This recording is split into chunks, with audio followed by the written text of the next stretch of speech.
Hi, I'm Martin Shkreli. This is the fourth installment of our investing series where I try to teach the basics of finance and investing.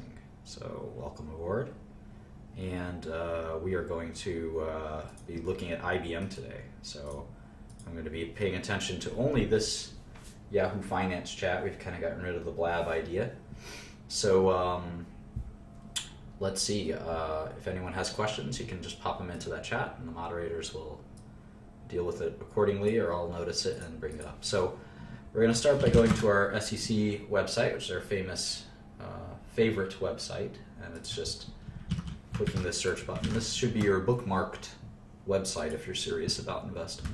And type the stock ticker of the company we're interested in, which is IBM, and we're going to start building a model for IBM's earnings and cash flow. So it's funny to me that their name stands for International Business Machines. So anyway, here's their income statement, and it should look familiar to you, similar to Apple's. All income statements are sort of the same. They start with revenue, and they sort of go on to costs, and then there's profit. So it's the basic structure of all income statements in business. So it's not totally different from they're all sort of the same in some ways. But what's interesting is the magnitude, right? We know Apple was doing, $75 billion for a quarter of sales. And let's save it here. And IBM last quarter did 19 billion in sales. So let's see, Q3 15. And they have three different kinds of revenue: services, sales, and financing. For total revenue is split up into three business components. And it's interesting that IBM is almost all services now. You can see that 12 billion out of the 19 billion is services. And we're just going to sum these and make sure they add up. Do a little formatting. Control 1 is the formatting shortcut. And so let's look at the costs to each business.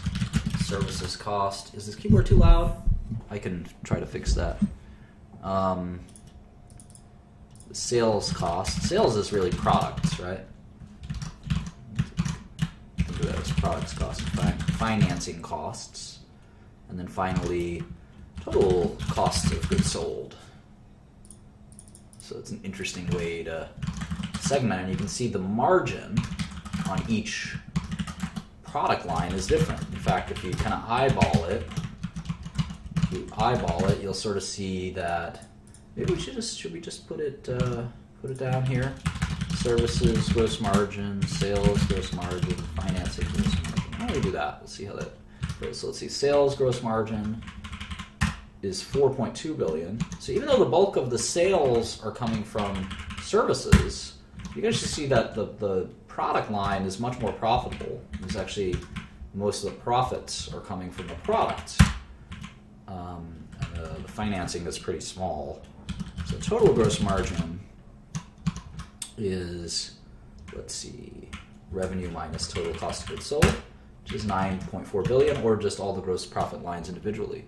So you can see IBM for every $19 billion, so let's say it's about 50% gross margin, right? Let's do that. Let's gross profit instead of gross margin, although those are sort of the same. So we can see for IBM, their gross margins are about 49%. Does anyone remember what Apple's were? Apple's gross margins?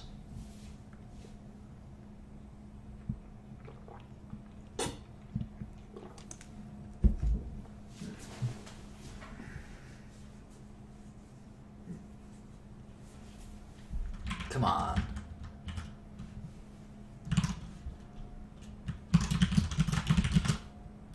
%, yeah. So IBM kind of keeps 49 cents of every dollar, whereas Apple keeps 40. It's kind of interesting. They're not similar businesses at all, really. One is sort of a phone maker, more or less, and the other is a services sort of company. But we'll learn more about these individual companies shortly. All right. I don't know what I just did here, so just whatever it is, I don't like it. All right, here we go. So selling, general, administrative, 4.7 billion. Research and development, 1.2 billion. So operating, we call these operating expenses, right? Operating expenses. Operating income is gross profit minus operating expenses. So they have about 3.4 billion. So 19 billion in revenue and 3.4 billion is their final kind of operating profit for their business. We're not including interest or taxes yet. Sometimes call this EBITDA. That's how you pronounce it, EBITDA. Not EBITDA, but EBITDA. And it's earnings before interest, taxes, depreciation, and amortization. And sometimes it's just EBIT, earnings before interest and taxes. So that's sort of one way to think of operating income. But then we have interest income. In IBM's case, kind of have a variety of, just call other income. It's probably best. And there's a bunch of positives and negatives. So 188 plus 133 minus 117. So they've sort of got 3.6 billion of, we'll call this pre-tax income. And then taxes and net income. Taxes, I'll try to be quieter on the keyboard, sorry about that. Taxes of 659 yields net income of 2963. Let's see, we're off by one, which always disconcerts me. It could be due to rounding. It's often due to rounding, so I'm sure it's fine, but I'm a stickler for detail, and I see that we're off by $1 million. That, for whatever reason, always ticks me off.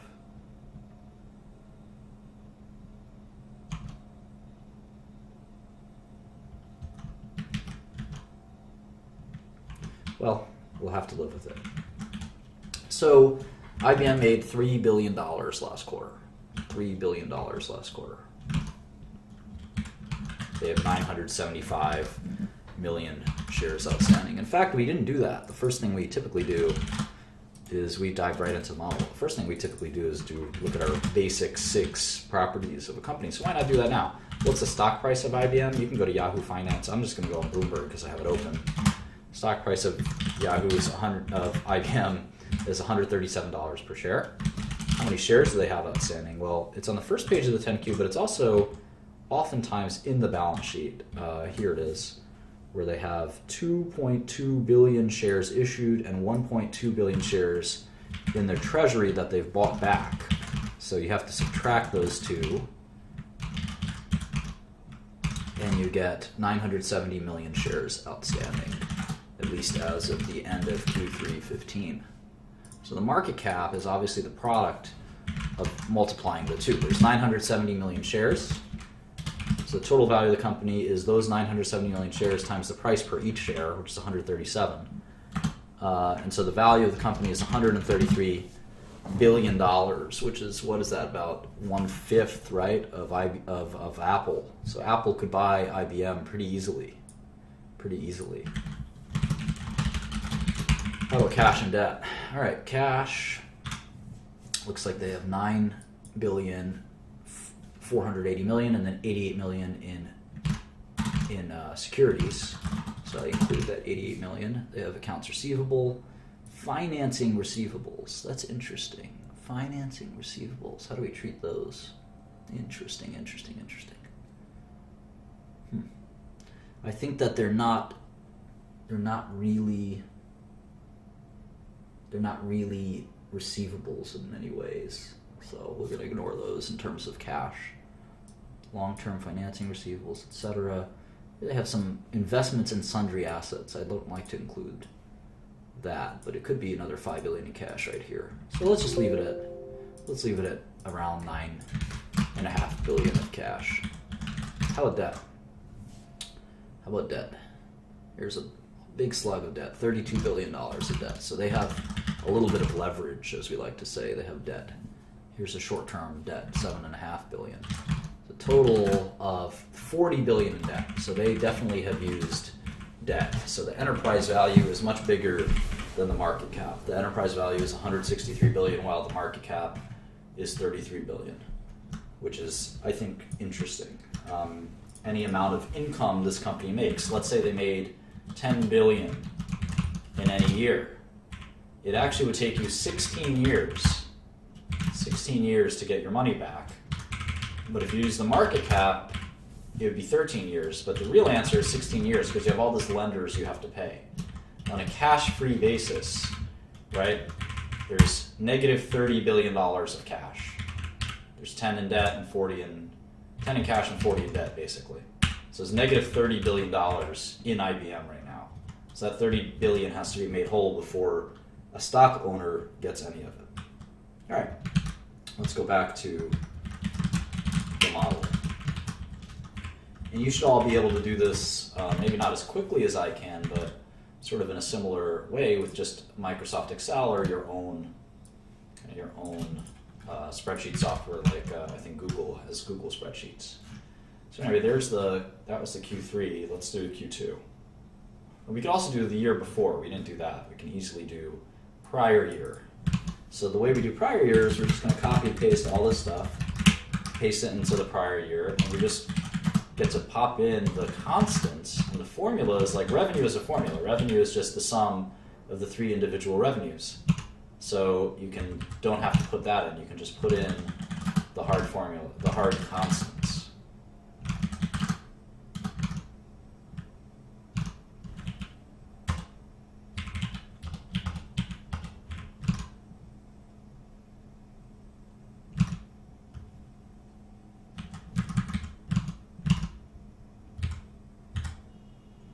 Sorry, I don't know why I'm so confused.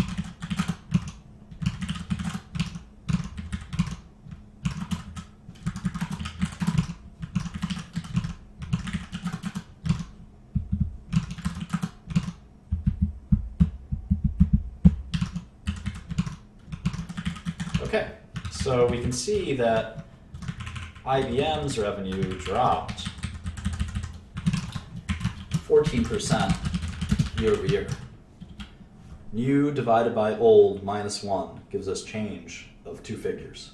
So new is M6, 19 billion. Old is I6, 22 billion. And expressed as a percentage, that's negative 14%. So obviously this company is shrinking. IBM has significant issues as opposed to Apple, which grew 2% last quarter, right? So keep that in mind as we try to value these and thinking about discount rates and all those types of things. We have to seriously consider the fact that IBM is shrinking, which is telling us something about their business. Any business that's shrinking, we have to be skeptical, I think, of future cash flows. So let's do the next quarter, Q2. And it gets easier after you set up the model. Each quarter, plugging into each quarter is actually pretty easy.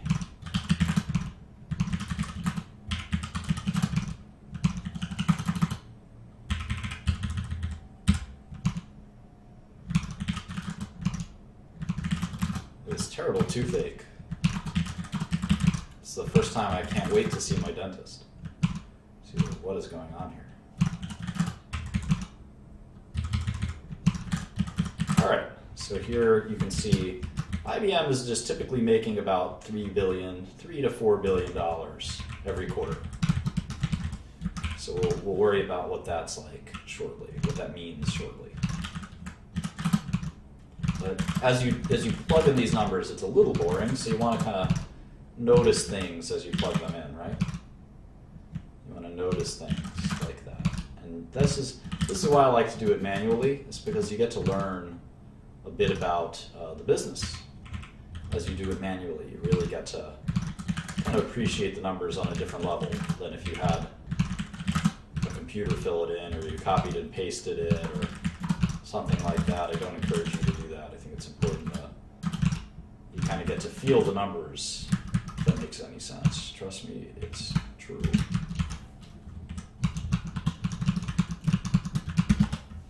All right, 4250.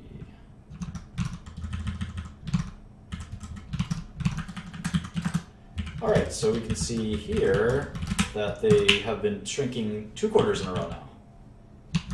2 quarters in a row now. Margins have been pretty steady around 50%. Pretty steady. You might ask why I'm like ignoring a few of these things, like loss from discontinued operations or the difference between basic and dilution shares. You can always ask those later during Q&A. You know, obviously if I'm ignoring them, it's somewhat safe for you to ignore them too. All right, one more quarter here, Q1.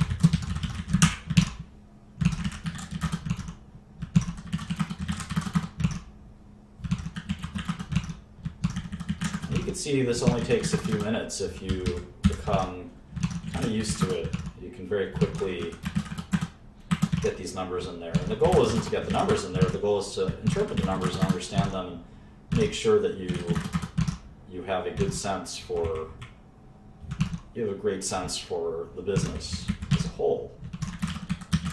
It's kind of interesting. In Q1, IBM only makes about $2 billion. You can see that, $2.5 billion. So on average, they're making about, you can see the average button here, $3.2 billion per quarter.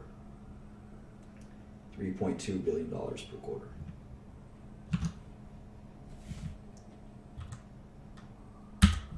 All right. Now for the 10K, I like to read the press release. I've explained why before.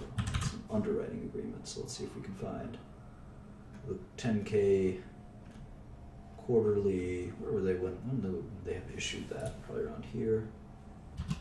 Maybe here. Maybe here. Here it is.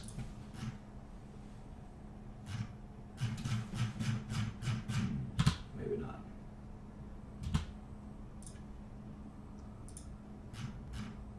Here it is, fourth quarter results for IBM. And this is in their this is their press release. Maybe it makes sense to go to the 10K. 10K. And I want to show you something from the 10K in general. Here's the IBM 10K. This is going to be really important to read. We're going to read it together in a minute. So why not look at it now?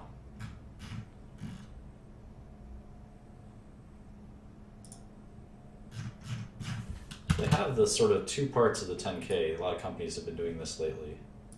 Not the bylaws, but here it is. Kind of separate parts of the 10K that they separate into links. It's a little annoying.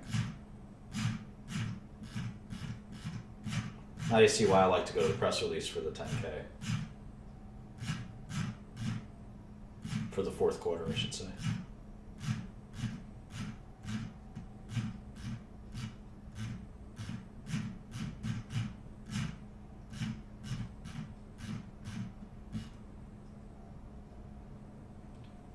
Here it is. So because this is the full year 2015, we can infer that the fourth quarter is simply the aggregation, right? 49, 911 minus all of these, if that makes sense. This is 29, 967. This is 1864. And if we subtract, if we add all these up, we get 22,058. And for the full year, it's 81,742, which is just about the same as their 10K, but perhaps a rounding error in there of $1 million, not a big deal.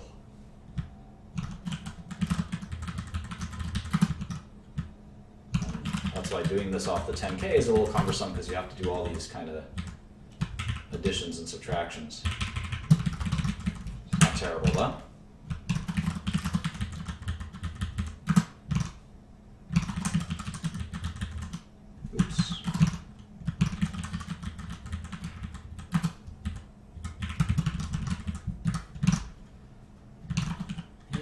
almost done.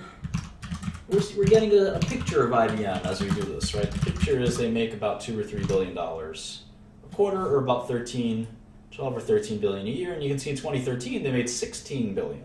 They made 16 billion. Why does this all matter? Well, we'll get to that in a second. The price we pay for things is definitely related. Oops, got this wrong. 2581. Maybe not. Yeah, that sounds about right.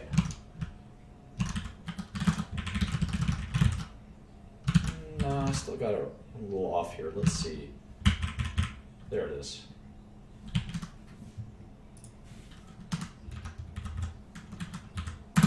Aha, all done.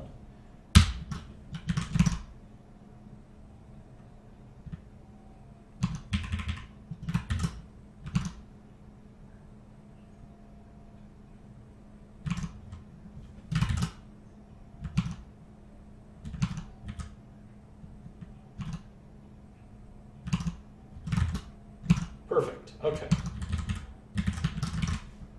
I'll do the same thing for Q4. And then we'll be ready to do some analysis. But obviously the price we pay for assets is directly related, obviously, to the amount of cash we get out of those assets. If I told you I'd pay you $1 a year, we determine the value of that to be something like $25, $1 a year forever. If I told you that you could buy that for $10, you'd be very excited because it typically would go for $30 or $25 or thereabouts. The same thing applies to equities. You want to get the most bang for the buck.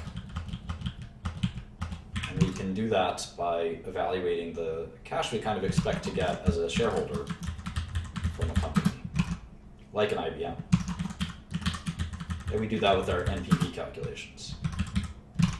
So we're almost done plugging and chugging here, and you can see how a professional investor would start to try to value a company like IBM.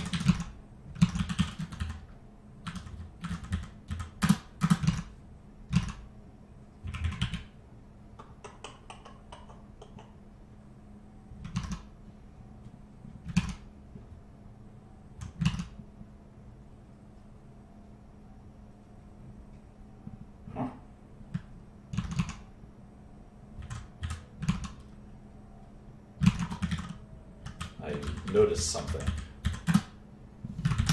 We seem to have had a windfall of some kind last year. No matter. Okay, so the picture is in 2014 IBM made 16 billion, in 2015 they made 13 billion, and even in 2013 they made 17 billion. So 17, 16, 13. Their income has been declining, so has their revenue. What does this all mean? Well, we've done this before where we've taken NPVs, and we're going to do that one more time. So now we'll have done it for two companies.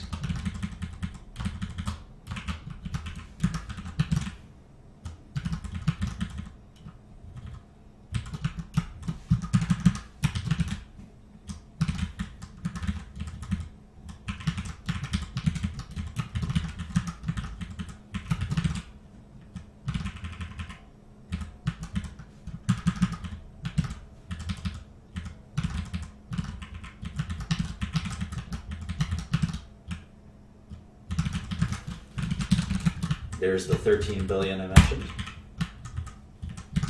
And so now what will IBM grow in how will they grow in 2016? You can see that they've been declining about 10% a year.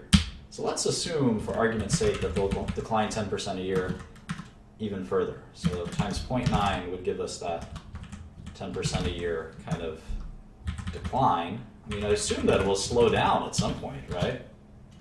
Like maybe they'll start declining 5% per year. It seems pretty crazy if they were going to decline that much every year, right? How about gross margin? You can see it's been 50% since as far back as we can look, right? So let's assume it'll stay at 50%. Gross profit times 0.5. Even though margins should go down as revenue goes down, right? Typically. Well, let's assume that for now.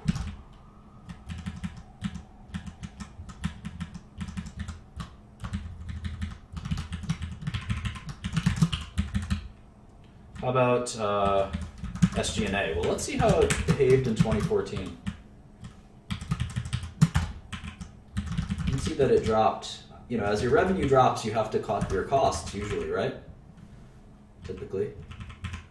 So IBM's revenue, R&D spending, and SG&A spending dropped as well. Let's see by how much. SG&A year over year, R&D year over year. As we know, we take new divided by old. New divided by old minus 1. You can see their costs dropped. They didn't cut much in R&D. They cut some on SG&A.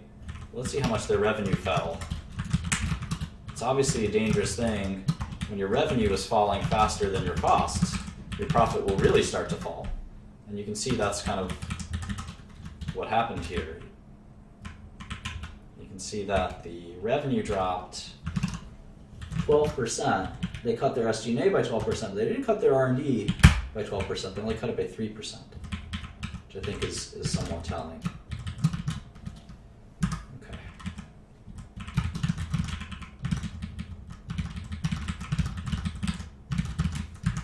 And that's why their net income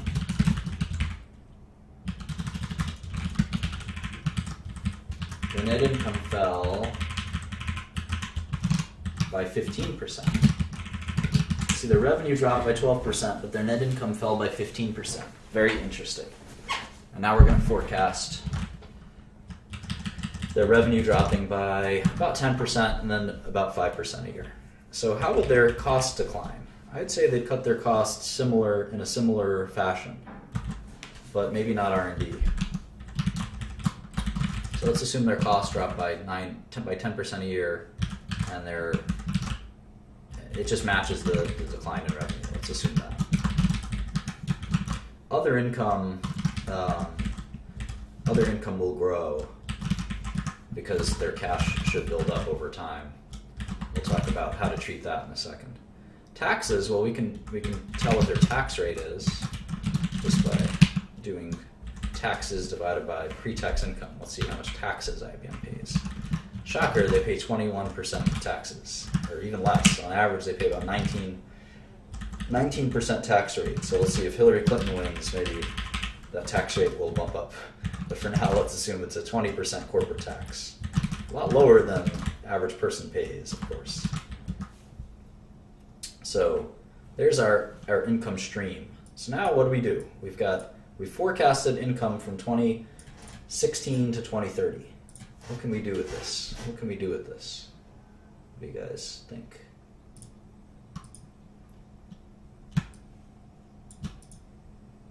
We have them going from 11 billion to 12 billion to 10 to 9 to 8 to 7 to 6 to 5.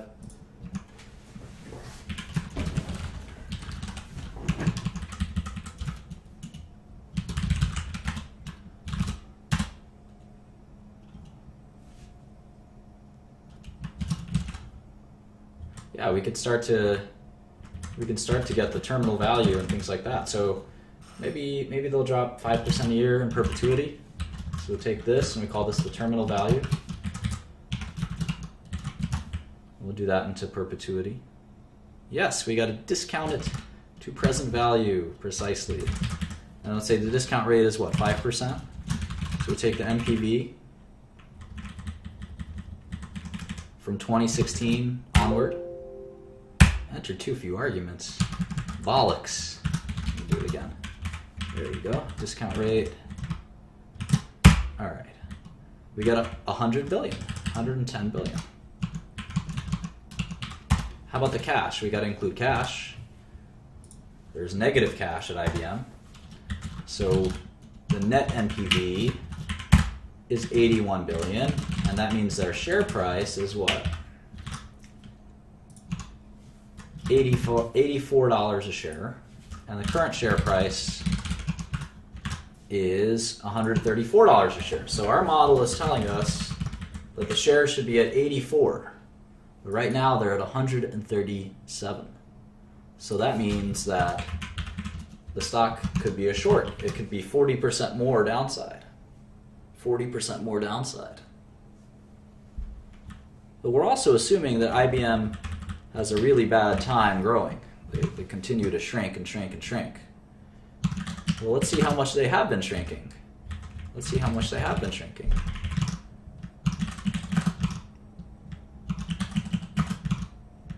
And then we got to look at the business and see if they'll, why do we think that they'll shrink or not shrink? They have Watson. Isn't that going to help? They only shrank 6% in 2014. So 2015 was a really bad year where they shrank 12%. How about 2012? How about 2012? 2011, let's go back. And then we're going to actually study the business, because that's going to really be what tells us the future. Not just past results don't tell us anything, really. It does give us a scope, though. Let me explain what that means. It gives us a sense. It gives us a sense for what's possible.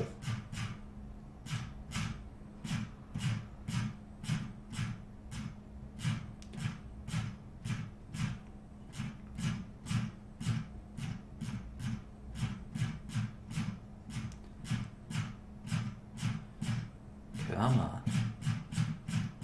Here it is. All right.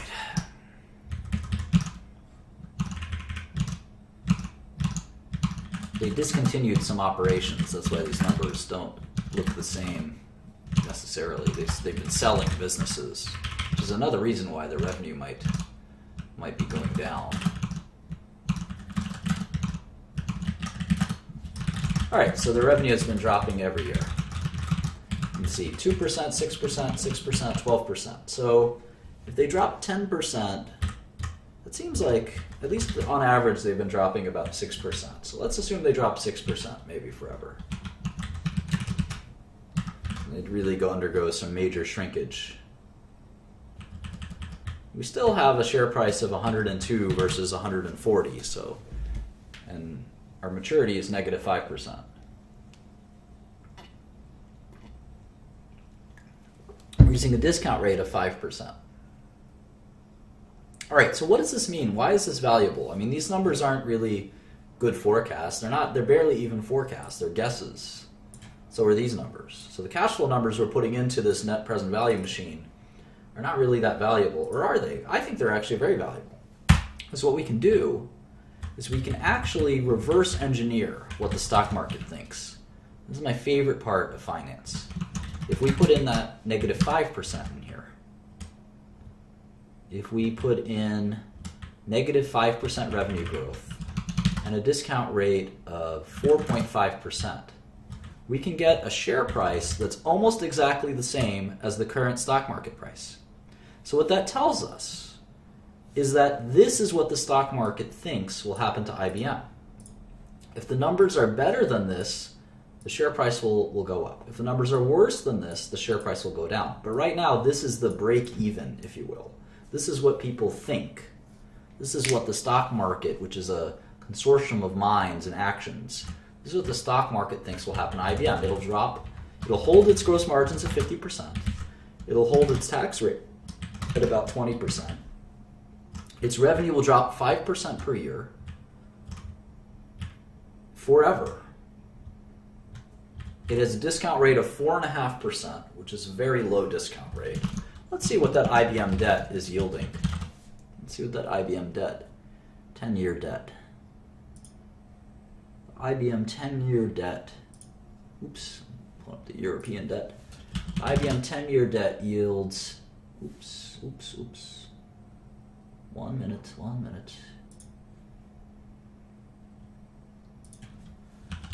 The IBM 10-year debt yields about 3.5%. So it kind of makes sense for the equity to yield 4.5% in terms of discount rate. That makes sense, right? Equity is less valuable or less riskier than debt. So if we add all this up, this is what the stock market thinks. And it's our job as an investor to see if this is reasonable or unreasonable. Is this reasonable or unreasonable? Will IBM decline by 5% a year? Will they decline by more than 5% a year? Or will they decline by less than 5% a year? Maybe they'll start growing again. I know their plan, all businesses, their plan is to start growing again. They definitely want to grow again. It's not like they're trying to decline. They really do want to grow again. So before we can really forecast any more accurately, we have to do that thing that we refer to as fundamental analysis. And the first thing I like to do when I look at a new business that I'm not familiar with is I like to do what I call segment analysis, or just segmentation. And what that means is I want to understand each part of their business. And the best way to do that is through their 10K. Their most recent 10K, again, you can get from the SEC website, hit the stock ticker, and the 10K is unlike the 10Q, the 10K really goes in depth. The 10K really goes in depth into the company. So we're going to read this somewhat slowly and somewhat painfully and carefully. The first page of the 10K is very boilerplate. It says the company name, it's got their phone number, and I would encourage you to call the phone number and say, hey, I'm a shareholder. I want to talk to you about the company. And there's nothing wrong with doing that. There's a bunch of people sitting there, and they're paid to talk to you.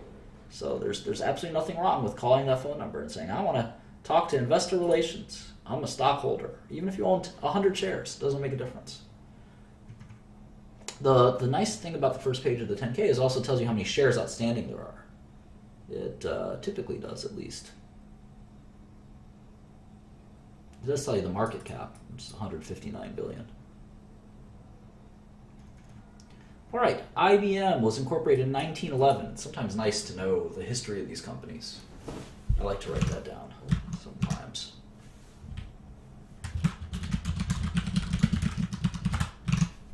Incorporated in 1911. It was called the Computing Tabulating Recording Company, CTR. Funny.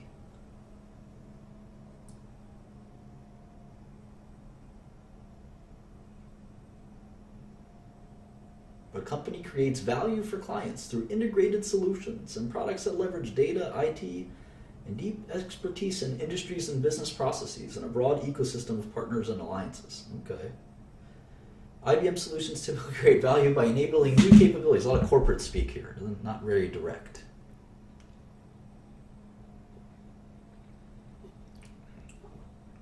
These solutions draw from an industry-leading portfolio of consulting and IT implementation services. This is maybe the only real sentence in this whole paragraph.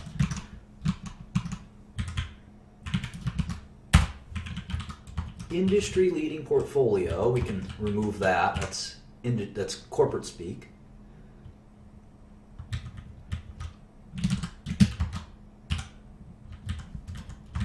And these solutions means IBM's business is consulting and IT implementation, cloud and cognitive offerings, and enterprise system and software.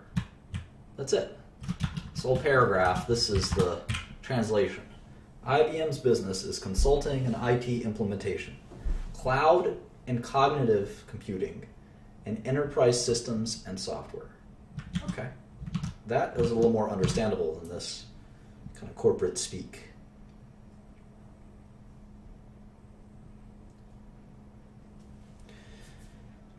In 2014, the company's strategic imperatives were declared around the three main forces of behind quote-unquote digital: big data and analytics, cloud, and engagement.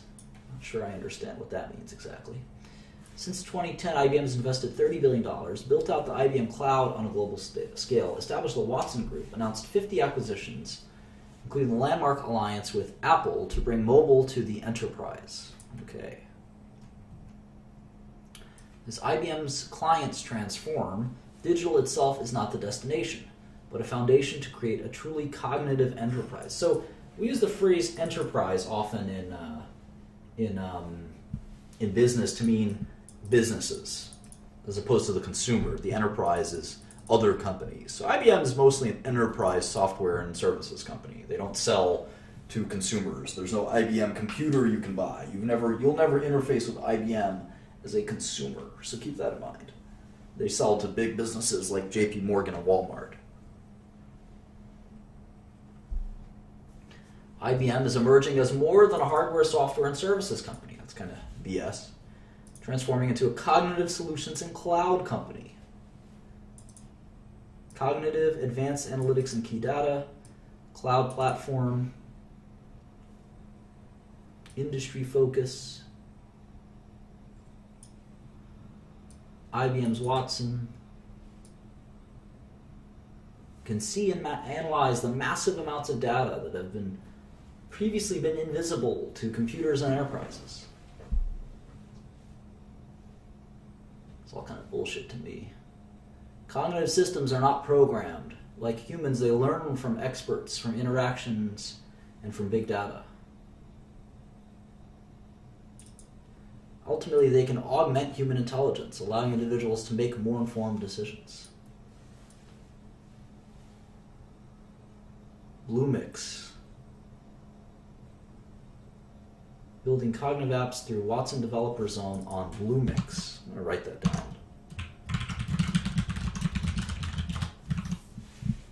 So model is a good place to take notes. You can write down all your notes in the model. And some of my models are hundreds of pages of notes on businesses that I've followed for decades. Never really followed IBM, so now's a good time to start.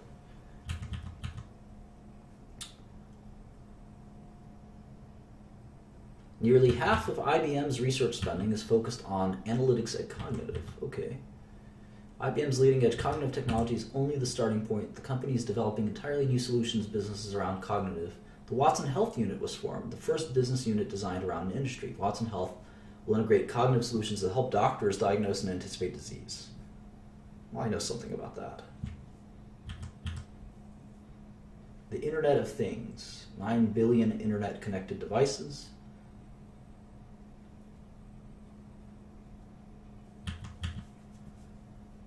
They have a cloud platform. All right, here's the business segments. Business segments and capabilities. The company's major operations consist of 5 business segments: Global Technology Services and Global Business Services. Global Technology Services, they'll probably abbreviate that as GTS. Global Businesses. Global Business Services. So vague. I hate this corporate speak. Which the company collectively calls Global Services. Alright, so this is just Global Services.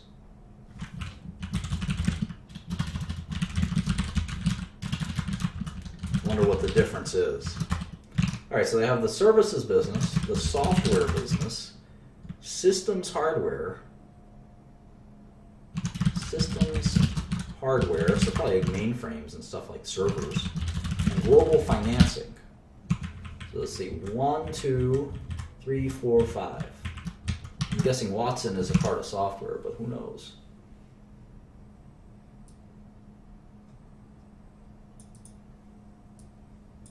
Global services, critical component of the company's strategy of providing IT infrastructure. The solutions include IBM software and systems as well as other suppliers' products. 60% of services segment is an annuity-based, coming primarily from outsourcing and maintenance. GTS provides IT infrastructure services.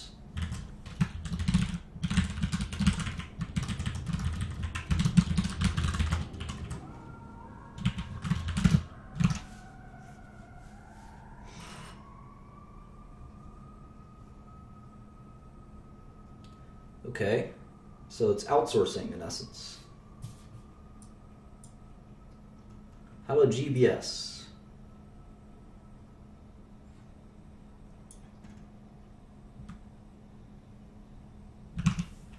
Software is easy, but it's middleware and operating systems. IBM has a bunch of software, good software actually. WebSphere is one of their major pieces of software. Watson is another. Let's move Watson under software.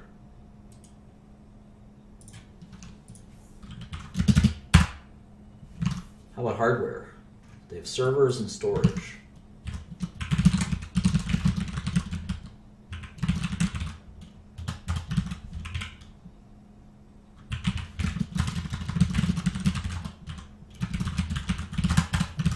financing is pretty obvious, right? It just helps their customers buy their goods. So let's see what percentage each of these make up. That'd be interesting, right? That's what I mean when I say I want to look at the segment analysis.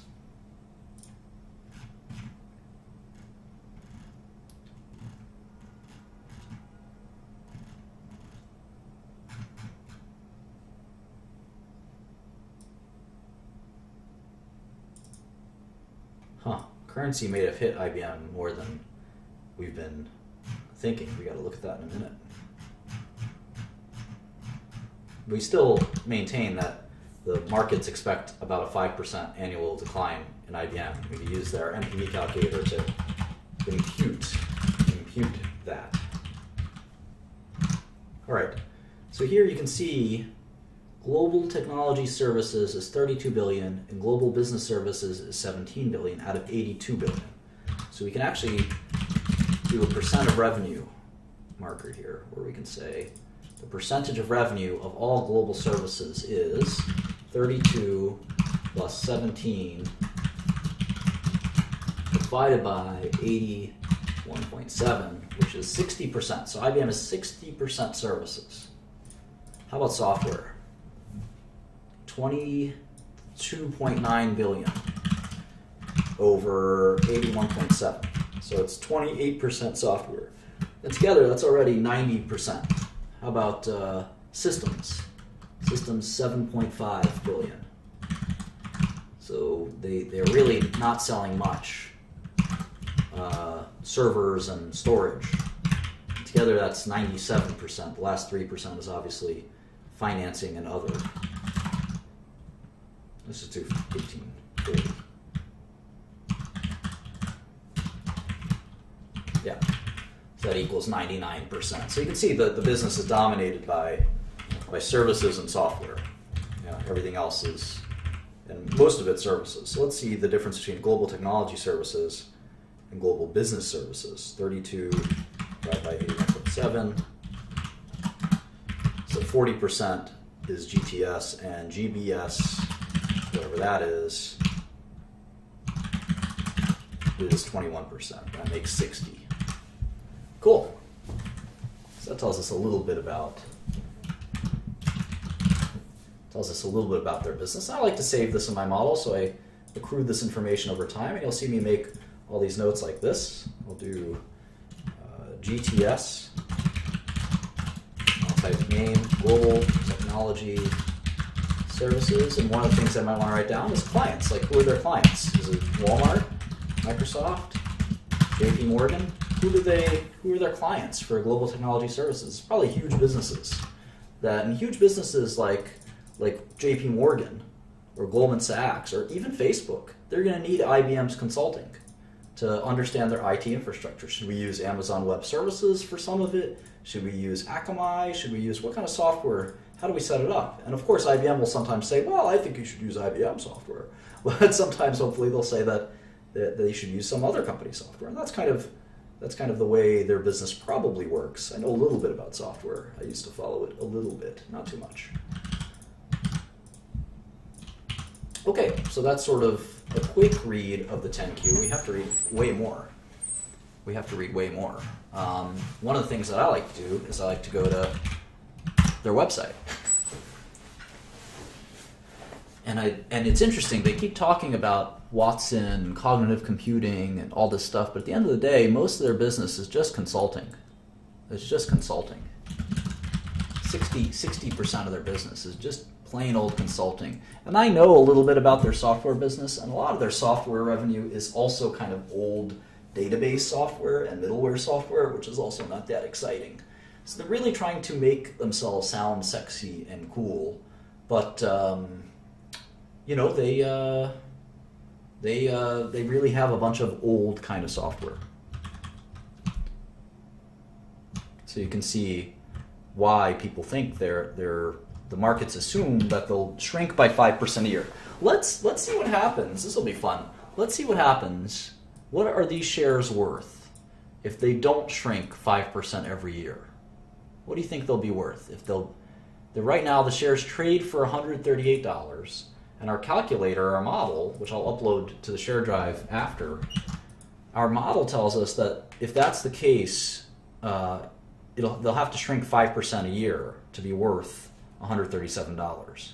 So maybe, let's see what happens if they have 0% growth. In other words, they keep their business flat. So they don't shrink from 82 billion to 37 billion from 2016 to 2030, and we'll keep the terminal value shrinking at 5%. Let's see what happens if for 15 years they can hold their ground. I wonder what happens. I have to change this to 1. I wonder what the shares would be worth. Wow, the shares would be worth $335 per share. Almost triple. Almost triple if they could just hold their revenue every year. Pretty amazing. But if they held their revenue every year, their costs probably wouldn't drop every year. So we probably have to fix that. That's an error. Let's assume they have the same costs every year as well. All right, that's a little more reasonable. It's a little more reasonable. It's not a double or a triple. It's a 30% gain. Because we had their costs dropping with their revenue. So if their costs stayed the same, that makes sense. Well, what would happen if they grew? Let's say they grew 5% a year. Let's say they grew 5% a year from here to 2030. And I assume their costs would also grow 5% a year. That would make sense. Okay, then their shares would be worth $300 a share. So you can see just a little change in the growth rate every year can really make a big difference. But of course, the market thinks they're going to drop by 5% a year. And we have to, the way that we're going to try to figure this out is we're going to have to look at similar companies. And IBM's, similar companies to IBM are not Apple. Their competition for consulting services are companies like Accenture. In fact, Accenture is I think they're a public company. They may not be anymore. They were a public company at some point. Yeah, I guess they're private. Oh, let's see. No, they're still public. Accenture. It's a consulting company. There's another company called Infosys.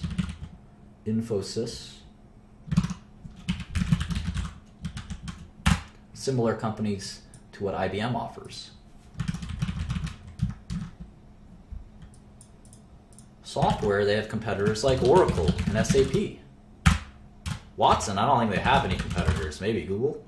Hardware, they have competitors like EMC and Dell. I guess Dell now, just Dell.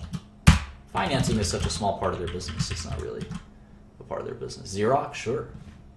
Lots of different competitors. So IBM is more of a consulting company that's got a little bit of a weird kind of software business more than it is anything else.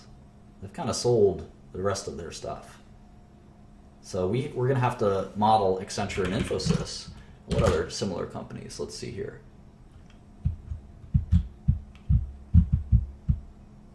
Cognizant, Tata, these are all consulting companies. I know Tata has been a great company. Tata, Cognizant.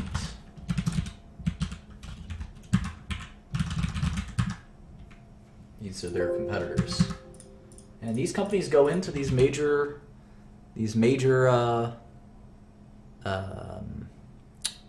companies, and they try to give them advice on how to deploy a really big tech infrastructure, which is not as easy as it sounds. And these companies like JP Morgan or an Amazon.com, they spend millions, tens of millions, maybe even hundreds of millions on their infrastructure. So it's interesting. You might have thought IBM was a computer company. It's really a consulting company. And we're going to learn more and more about what does a consulting company kind of look like. But if we think about NPV, again, we kind of get a shortcut for earnings ratios. So let's look at a price to earnings ratio, or enterprise value to earnings ratio. We know the enterprise value of IBM is 16 billion, right? So the enterprise value right now is 160 billion, excuse me. And the 2016 earnings are projected to be, according to our model, 13 billion, 13.3 billion. Let's see what Wall Street thinks. Let's go to Bloomberg and see. And I know that Yahoo Finance has this information as well. Let's see what yeah, so Wall Street thinks it'll be 12.7, which is pretty close to 13.3. Pretty close. So the enterprise value to earnings ratio is about 12.2 times. What does that mean? Well, it means that it will take 12 years, right? 12 years of $13 billion to get back $163 billion. You're paying $163 billion for this company, even if you buy one share. You're paying as if the company is worth $163 billion, because you have $133 billion for the shares and another $30 billion for the net cash, right? So the company is going to make $13 billion this year. So at that rate, it'll take you 12 years to make your money back. Well, that's kind of interesting. So if you think about it as a yield, IBM is yielding 8%. And that's a lot higher than their bonds, which yield 3%, roughly, right? 3%. Or any other bonds. Most bonds aren't yielding 8%. So that's pretty exciting. That's pretty exciting. But the company's been shrinking, and if they continue to shrink, they won't make $13 billion a year. They'll make less than $13 billion a year. Next year they'll make 12. The next year after that, you can see they'll make 10 and then 9. And that you won't count on that 18%. The concept will constantly be changing. So I hope this gave you an insight into sort of how to play with numbers and understand things. The next hour I'll be working on kind of how to get more detailed and in-depth on these companies. I like that. Consulting companies are people with computer checklists.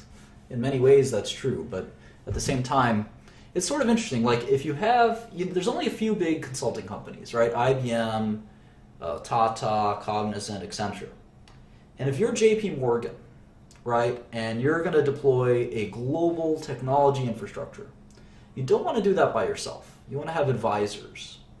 The same way that you don't file your own taxes or you don't do your own legal work, you want to have consultants who are there to assist you, especially because those consultants are helping other companies. So if you're JP Morgan, you go to your IBM people and you say, hey, what is Goldman Sachs using for web filtering? And they say, well, they're using WebSense. You should use it too. And JP Morgan guy says, yeah, that's a good idea.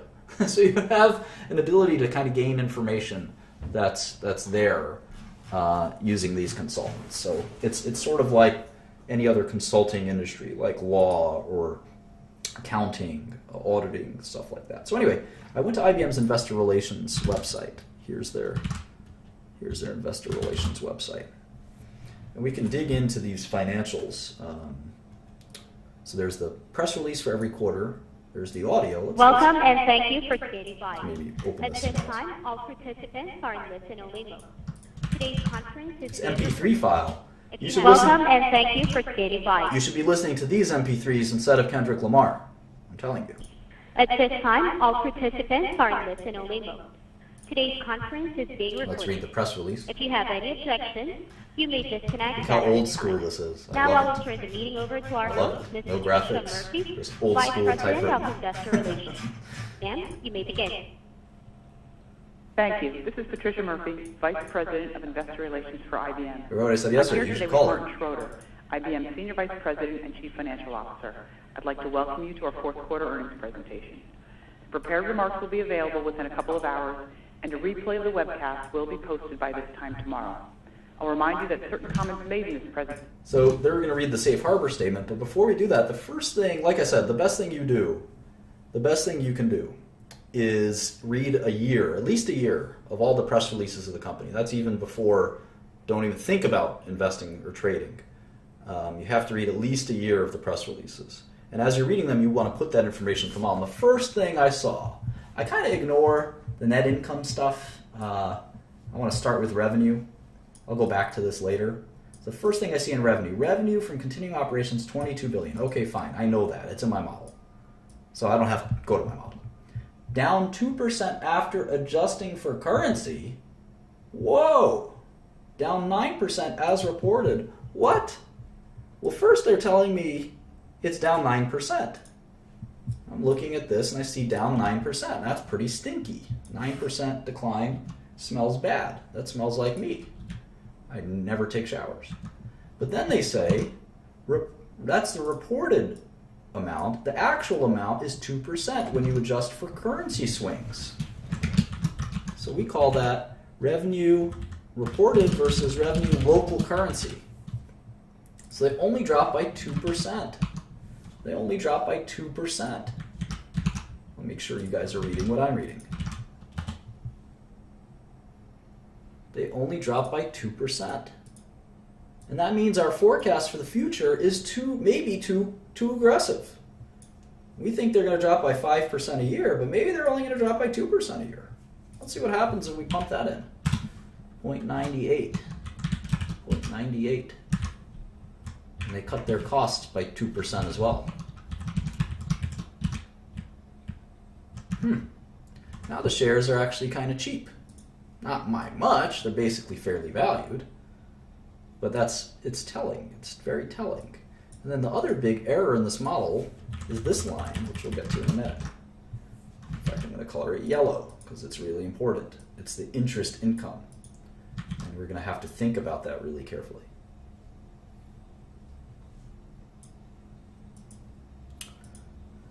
All right, where were we? So yeah, so it looks like their currencies, and I wonder why their currencies were like that. Let's make a map of the US dollar to euro currency exchanges.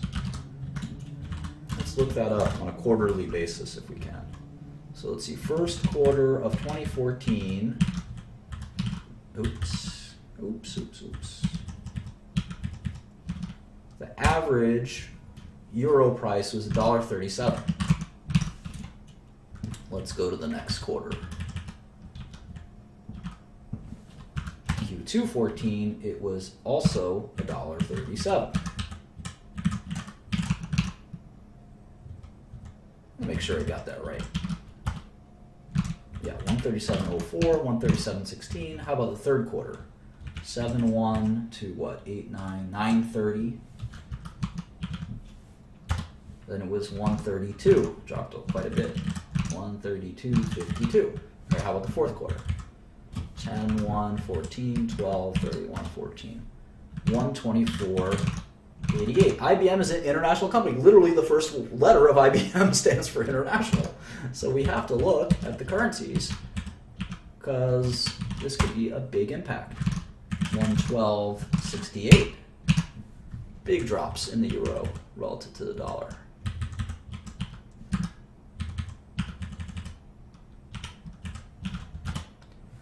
110.69, another drop. 111, kind of stabilizing. And how about last quarter, literally just a few months ago? 109.52. So if you do a year over year, you'll see that the euros dropped 12% year over year. So you can't blame IBM for dropping some of it, because at the end of the day, they would have dropped 2% if the euro, they only would have dropped 2% if the euro is a little more stable. So IBM is maybe not shrinking as fast as we thought. Maybe not shrinking as fast as we thought. Where's the euro right now? Soon the euro is sort of staying stable. So if it stays at this rate, you can see that the currency is not going to drag anymore. Last quarter, it dragged 12%. But next quarter, the euro will actually be flat year over year. And the quarter after that, and etc. Because the euro can't go down forever. In fact, it'll probably rebound at some point, and then IBM will report revenue growth that's it's actually more than you would expect. So chances are IBM isn't shrinking nearly as much as it looks like. That's very interesting. Let's keep reading and listening. You learn a lot from this. Presentation may be characterized as forward-looking. under the Private Securities Litigation Reform Act of So 1995. immediately I see, I want to keep Those track of statements this. involve a number of Services factors that backlog. could cause What is actual that? results What's a to differ backlog? materially. Additional information concerning these factors is Wonder. contained in the What's company's backlog? filings with the Sounds SEC. important. Copies are available from the SEC, from the IBM website, or 121 from billion, that's a lot. Investor Relations. I wonder what that Our is. presentation also includes certain Apparently it was non-GAAP up financial 1%. measures in an effort to provide additional information to investors. All non-GAAP measures have been reconciled to the related GAAP measures See, I'm putting accordance in with SEC rules. This data as I'm You'll reading. find reconciliation charts at Full the end of year. the presentation and in the Form 8. Full year is only down to the 1%, SEC. adjusting for currency. Now, I'll turn the call over to Martin Schroeder. That's even better. Thanks, Patricia.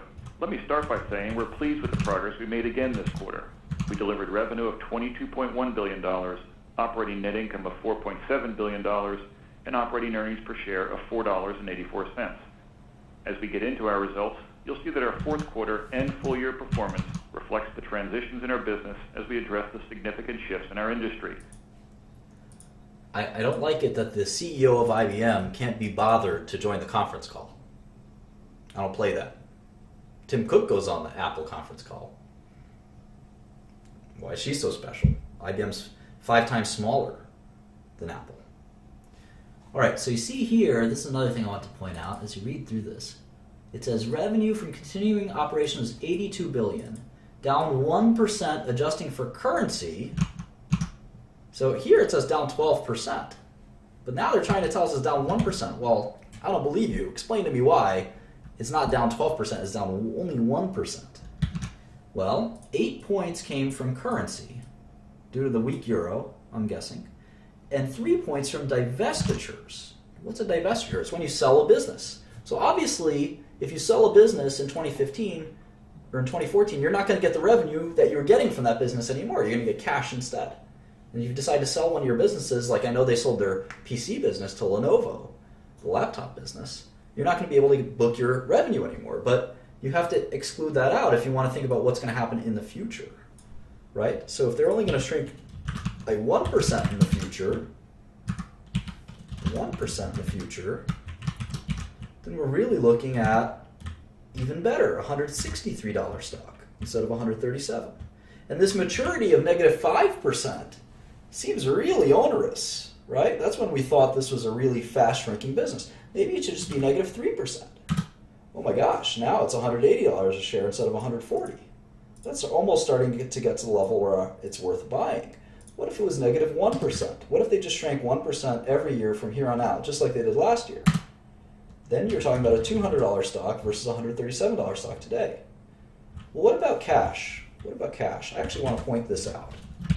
This is really important.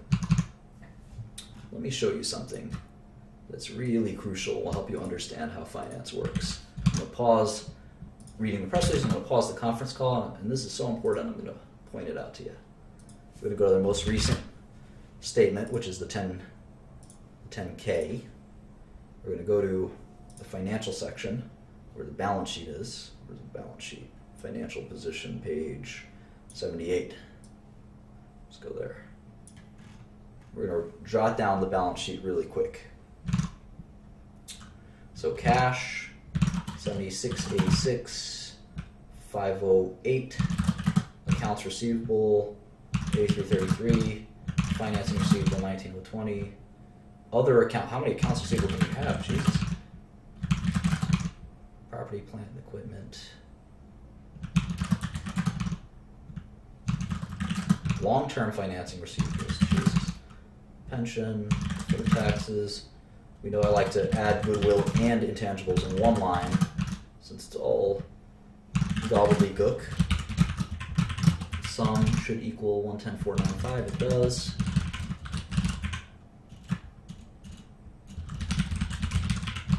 $4,822 pre-pension. 1734 is no, that's deferred taxes. This is pension. This is PP&E. No, this is long-term financing receivable. PP&E, prepaids, inventories, other receivable, short-time financial receivable, accounts receivable. Do they have inventories? Where are the inventories? 1551. I already did that. Okay. So that's the balance sheet on the asset side. How about liabilities? taxes, debt. Add short-term debt and long-term debt. So there's one debt. Accounts payable, of course, compensation. Deferred income is deferred revenue. Other accrued. Retirement, that's pension. You can argue that that's actually debt. Shareholders' equity. Sum it up, it should be 10,495. It's 10,496. That's close enough. Taxes, debt. All right, so here's the debt. Here's the cash. So net cash is negative 31 billion, and of course, the main page we use the Q3 cash. So let's do 8194 and 39889. All right, so here's what I wanted to show you. Let me just fill this out for posterity's sake, just to finish up here. Compensation for revenue. Other. It's weird. Hang on. This is deferred revenue. Debt. Taxes, debt. Accounts payable. Here we go. Compensation.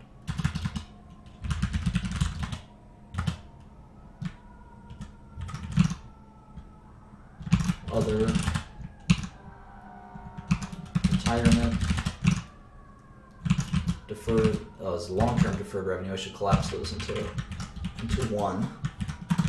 3771. All right. 8099 is other.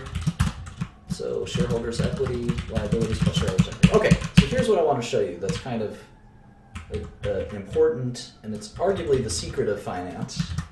They had negative $31 billion in cash at the end of 2015. So what is the number, what is their cash at the end of 2016? How do we forecast that? Whoever is the smartest person in this chat will figure that out. While I get a new water. Who is the genius? Maybe I'll even eat this fruit by the foot. They have negative $32 billion in cash at 2015. How much will they have at the end of 2016?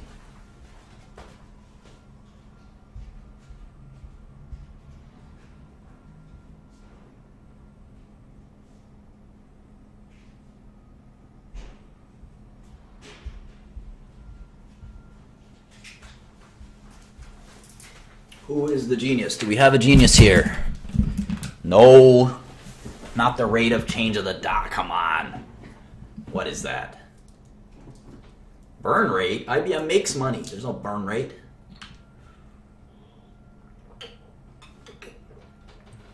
I'm so disappointed with you guys. So disappointed with you guys.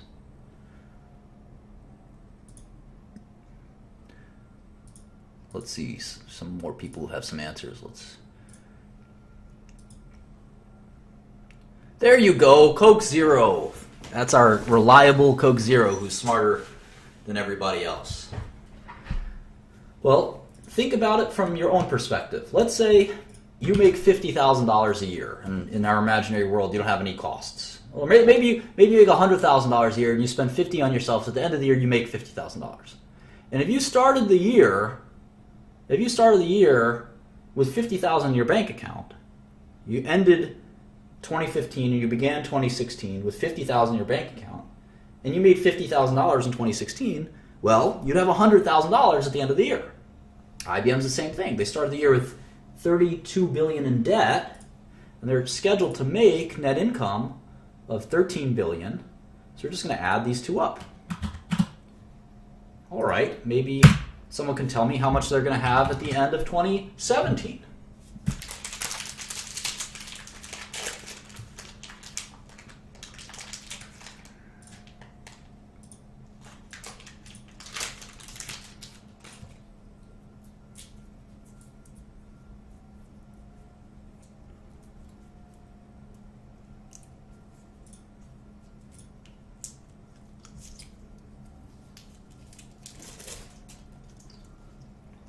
That's right, about -7.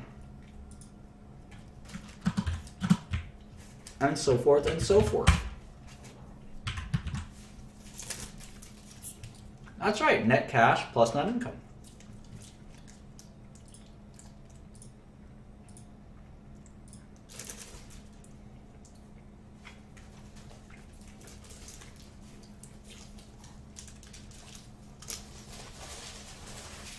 Yes, dividends and buybacks will subtract from cash, but we don't know what dividends and buybacks will be. So let's just forecast it this way. And trust me, this ends up working really well. So I'm going to copy and paste this number all the way out to 2030. And look at that. By 2030, IBM will basically have made back, and if they don't pay a dividend or do a buyback, they'll have made back all of their cash of their current market cap by 2030. Isn't that interesting? You can increase the resolution if you can't see the numbers in the screens.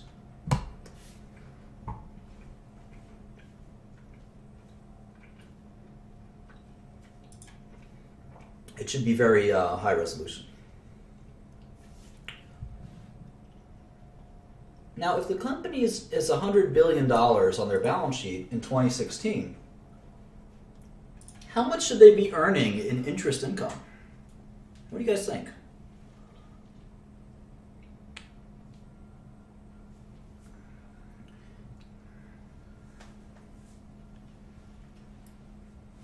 We're assuming that net income approximates cash flow. And we'll do cash flow lessons later. Don't worry, I'm not going to miss cash flow.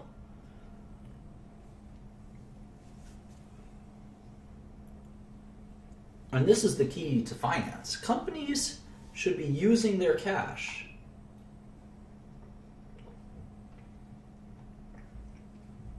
Companies use their cash to make strategic investments, buybacks, for instance. A buyback is a strategic investment in your own stock. An IBM stock is yielding 8%.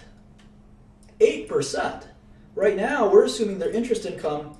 Let's see. Let's see kind of what yield are we assuming. Not a very good one. 1%. They're buying back their stock and they're thinking they're making 8%. You can make 1% in your sleep, right? They're even making money when they have debt. So one thing we can add to this is actually called ROIC. That's return on invested capital. We can assume that IBM will make 1% or maybe 1.5% every year on its cash balance.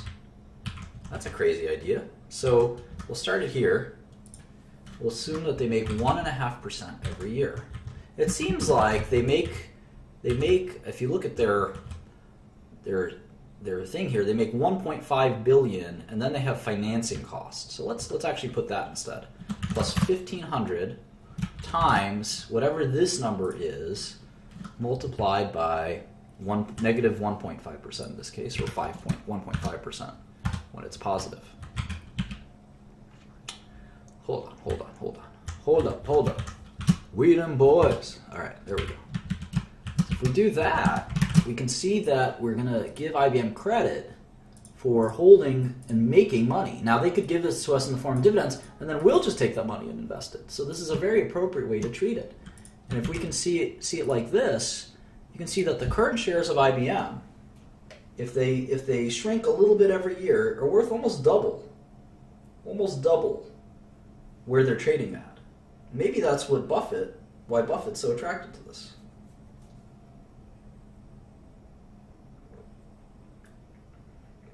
Maybe that's why Buffett is so attracted to the stock. It does kind of look cheap. The fact that they're a consulting business that is not growing very much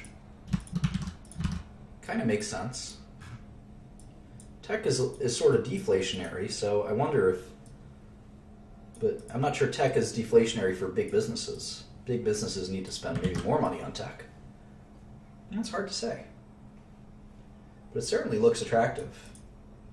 Now, making double your money in a stock is very attractive, especially a company like IBM where there's a lot of safety. Now, we're still making some assumptions here that we're taking a lot of liberty on. We got to be very careful about those assumptions. So, but that's the idea that companies take their cash and invest it is something that's so important to the way I value companies. And estimating what kind of return will they get. If it's 0.5%, some companies can make a huge amount. They can make 4, 5, 10% sometimes on their cash. Over the long run, it's very hard to make that much money. But there are companies like Gilead that's sort of the intangible. So now we have sort of 2 or 3 intangible aspects that we have to guesstimate that all push and pull on this NPV. How much money can the management team take, and how much money can they make for the shareholders by investing their cash in projects like Watson? What will the company look like, and what will their maturity rate be in 20 years? Will they decline in perpetuity, and by how much? And how much should we discount those cash flows? Those are the 3 kind of main conceptual ideas when we model a company. In this case, when we give it our best guess, and we kind of see that the shares are pretty cheap. They're pretty cheap. Forgot how we felt about Apple. Let's open up our Apple model and we'll see. Apple. How did we feel about Apple? We tended to think that the stock could be a short. But we also assumed that the company would fall apart.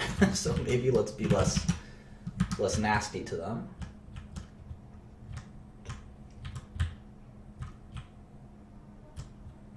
Yeah, Apple certainly doesn't seem as good of an investment as IBM. Now, we're also using a high discount rate, so we're using 4.5% for IBM, so maybe we'll use 5%.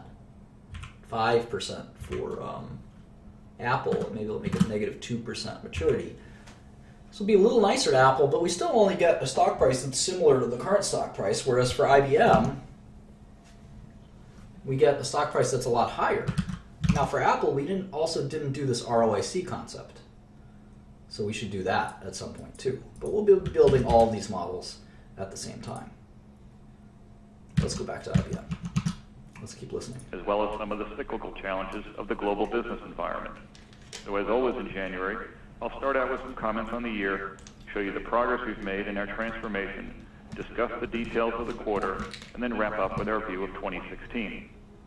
For the full year, we delivered nearly $82 billion of revenue and $14.7 billion of operating net income, and our operating earnings per share were $14.92. I'd like to address something really quick. One comment in here that I thought was interesting. One guy writes, "There's no way it's going down with the release of iPhone 7 in a few months." Well, that's not a reasonable perspective. Let me spend a minute and give you all a little lecture on news. There was a school of investing a long time ago that is basically out of favor right now. And it, in essence, was called, and this comment was a very dull version of that school of investing, and it was called, one moment while I get my stylus. It's called information arbitrage. And basically the idea was that if you could get information about the company's forthcoming news, and you can try to trade on it and estimate what would happen to the shares based on how favorable that news, or unfavorable in some cases, the news might be, you were able to basically outsmart the market and make a high rate of return. Well, not many people practice information arbitrage anywhere. One, considering most of it is illegal, trying to get insider information is certainly illegal and not a good idea. But there's also this dynamic that occurs where there's no arbitrage concept kind of comes into play. And let me explain what that means in a second. Basically, the upshot is that news and stock prices, in my opinion, this is not a commonly held view, but I've been around the block a little bit, and it's my opinion. You don't have to listen to it if you don't like it, but I think it's true. And I'm going to try to prove it a little bit here. News and stock prices don't really have anything to do with each other, especially if something is quote-unquote good news or bad news. And I'll explain that and what I mean by it in a minute. But I still need my stylus to do that. There's so much junk around here that I can't find it, but I think I know where it is actually. Give me one second.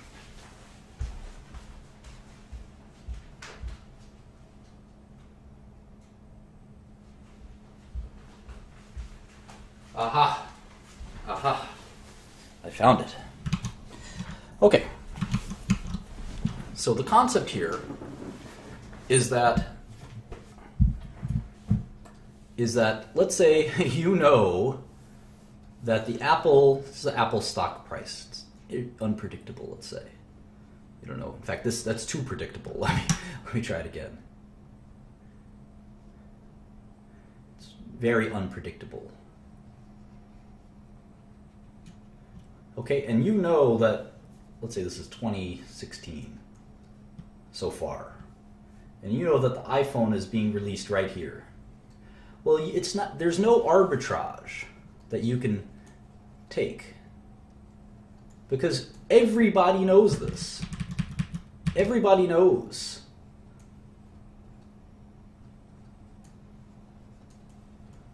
Everybody knows that the phone will be released on that day. So it's not possible that you can load up into the stock, buy the stock, and hope that it goes up and then sell it right after the news. Because everybody knows that news will be that day. So there's no way to game it if everybody knows that's when the news is going to be. The only way that you could really do something like that is if you knew in advance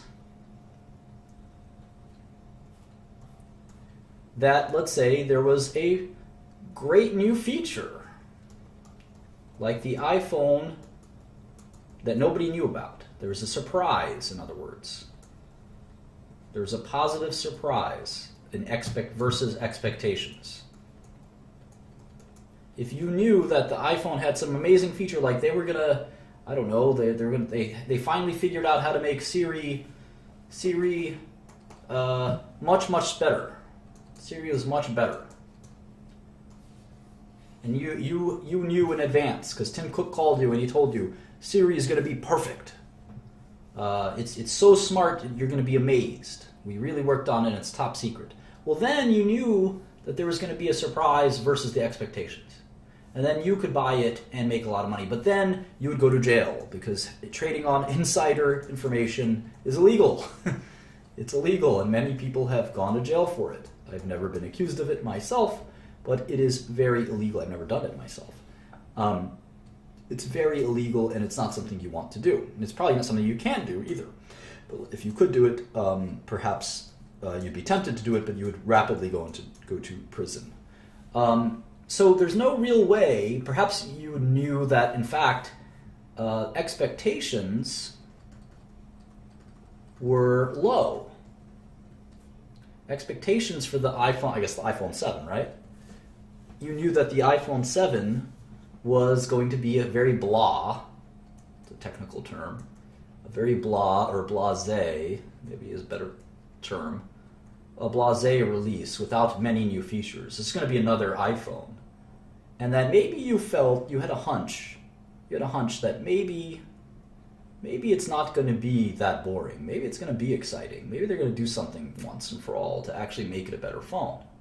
Or maybe there was a lot of hype. Maybe the expectations were that it was a lot of hype. And you said, you know what? I don't think they're going to live up to the hype. I think that this is just going to be another boring iPhone. Then the shares would fall. They'd fall on that news, wouldn't they? If it was really an underwhelming iPhone launch. Because the problem is iPhone's slowing down. It's Apple's biggest product. So you could have this news release scheduled months from now, and they could actually fall on the shares if they don't do something exciting. So the pressure is on. You know how excited people were and hyped for Steve Jobs' iPhone releases. What are they going to do that's going to be so exciting? Is iPhone going to drive you around? What can it do that it doesn't do already? Can you watch movies on it? I don't know. I'm not a tech expert, but what could they put in there that's exciting? Can they release a brand new, different product like the iCar? That will pop the stock, potentially. But trading on news is not really investing. It's kind of guessing. and its psychology. And I like to do my investing more quantitatively as a value investor. This whole gibberish of watching the stock price and trying to understand it is not, I think, real investing. It's very difficult and very hard to do. So we have about half an hour left, and we can sort of take this in any direction. We can do Q&A, or we can keep going. What do you guys think we should do? The currency adjustments are really important. I'm going to put that in here.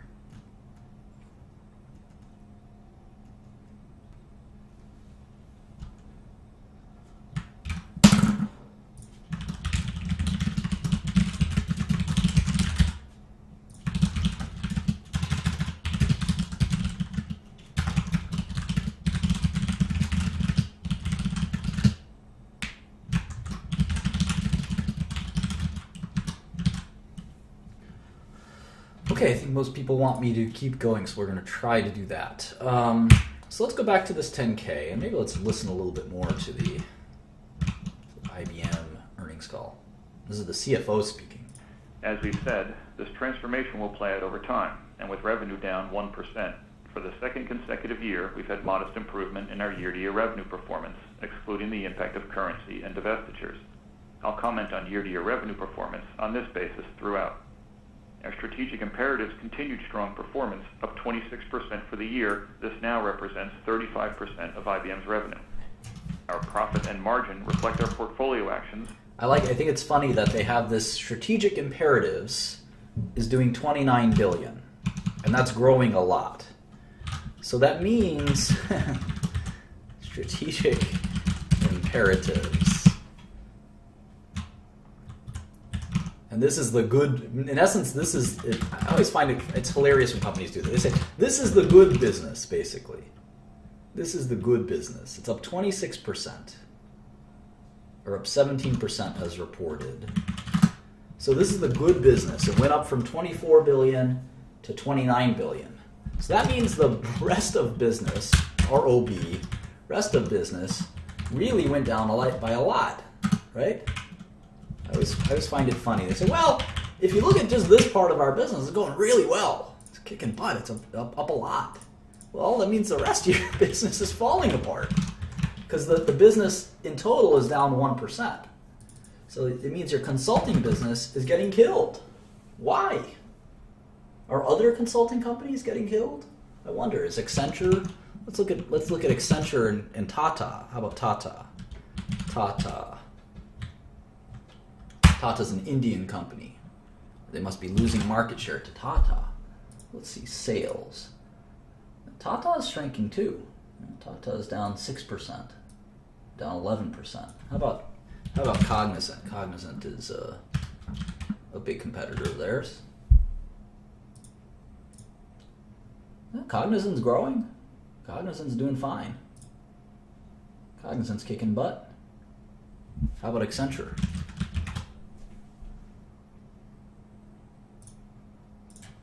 Accenture's not really growing much, but they're growing a little bit.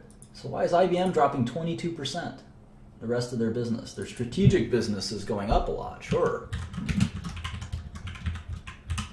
But that means that their non-strategic business, which is, by the way, twice as big as their quote-unquote strategic business, is dropping even faster. So I just kind of think that's kind of bullshit when I hear stuff like that. Cloud revenue is up 50%. Wow. That's good to hear, but again, why is the rest of the business dropping so fast? All these small businesses are doing well, but their major business is dropping. And you can see here that free cash flow is about equal to net income, which over time it usually is. All right, let's keep listening. Yeah, Yahoo Finance mimics the Bloomberg, and it's free, so. As we shift to higher value, as well as the level of investments we're making to drive our transformation. We generated over $13 billion of free cash flow, which is up year to year. This is 98% of our GAAP net income, in line with our expectations that free cash flow realization will be in the 90s. A couple of years ago, we laid out our strategic imperatives around big data and analytics, around cloud, and around mobile and security, the areas where our clients are looking to us to help move them to the future. I want to spend a minute on the progress we've made since then in shifting our business toward these strategic imperatives and in the investments we've been making, which aren't yet reflected in our revenue streams.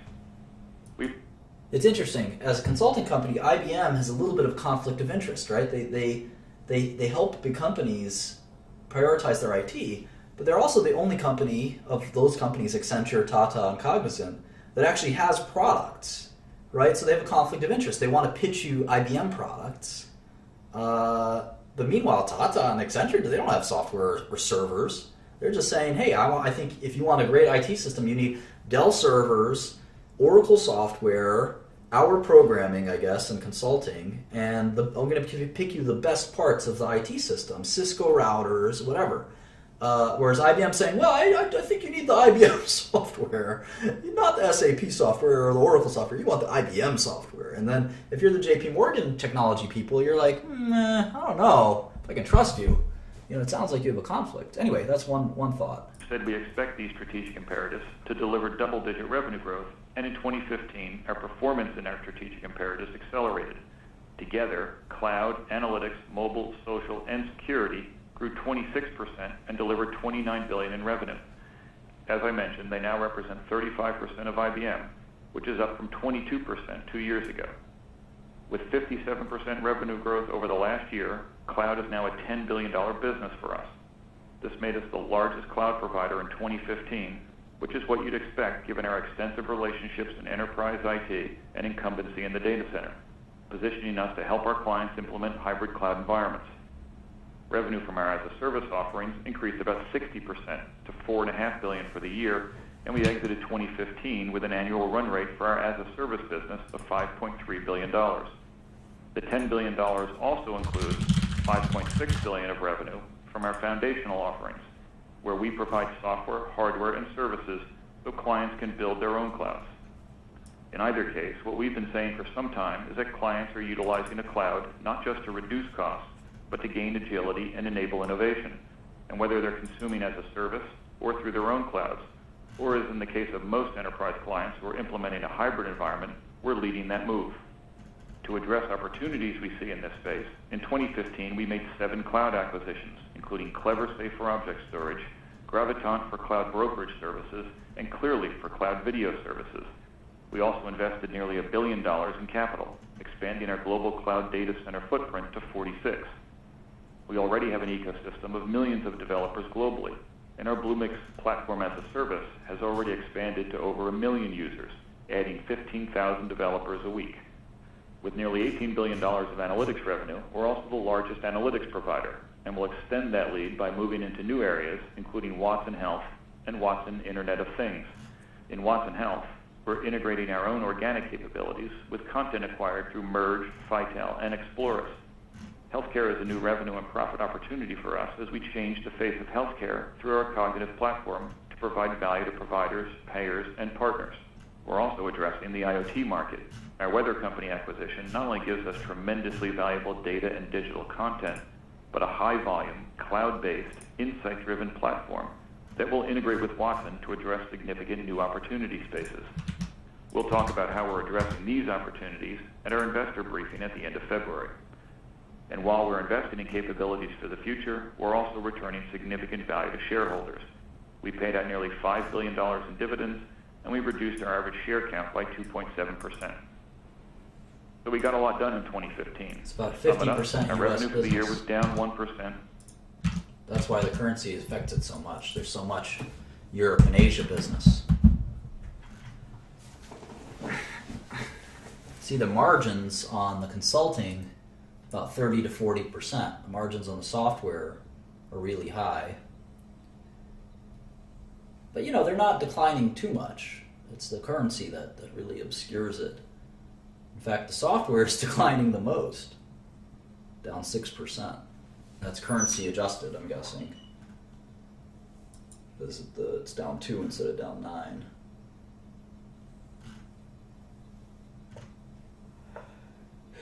It's interesting. Here's the services. They're saying, here's the breakdown of services. This is interesting. I haven't seen this before. Maintenance, ITS, Integrated Technology Services, outsourcing, and CS&I, Consulting and Systems Integration. So outsourcing, that's interesting. So it's half of consulting is outsourcing. About half, 44%, is outsourcing. I always like to know what these companies do. You know, I insist on it because otherwise you get really kind of perplexed as to what their business actually is. And you'd be surprised at how many investors don't really care. Outsourcing. Basically, it's, you know, taking a process that's within one business and moving it to another, right? That's what outsourcing is.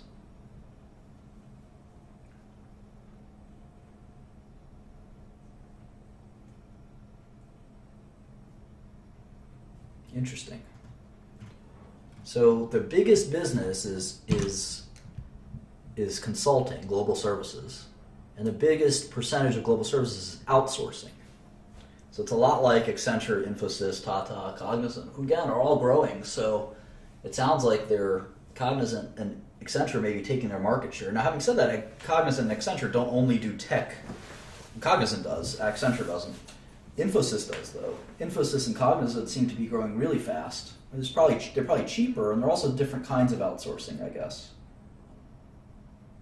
Either way, they're growing a lot faster than IBM, so it's kind of interesting to me. I don't know a lot about the IT outsourcing markets, but we will learn more about it together, especially as we read and listen to other IT outsourcing companies like Infosys and Tata.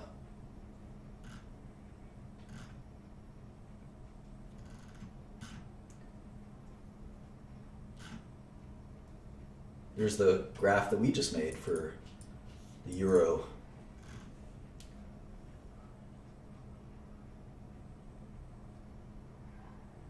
Talk about backlog and things like that later.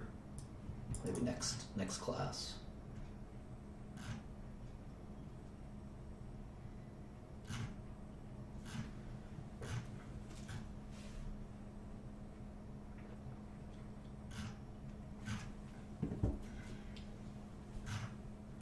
And see how cash flow and net income really track each other.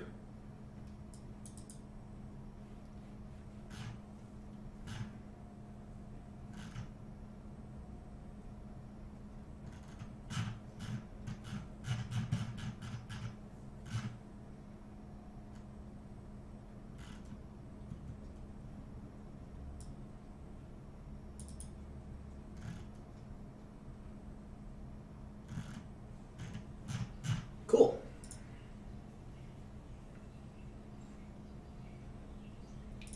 They even have the prepared remarks written down. So you can just read them if you don't want to listen to them.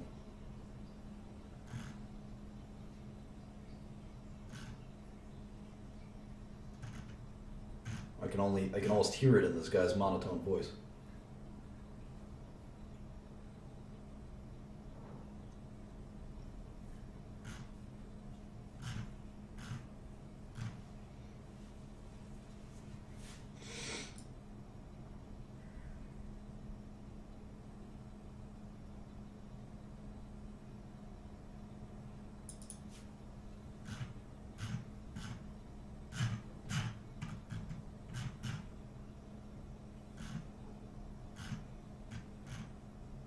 It's often hard to run these really, really big businesses. Splitting up IBM could be another choice, but I'm not sure what you'd split it up into. They've spun off a lot of the businesses that aren't worth keeping.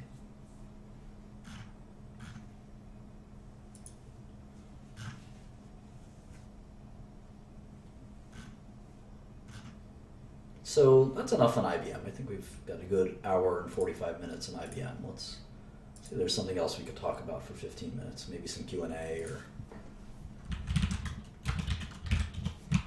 Let's see. There's a couple interesting... Oops.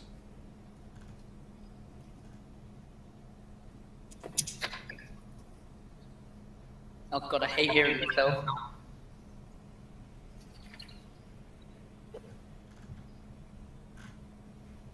Maybe I'll just take Q&A from the Yahoo.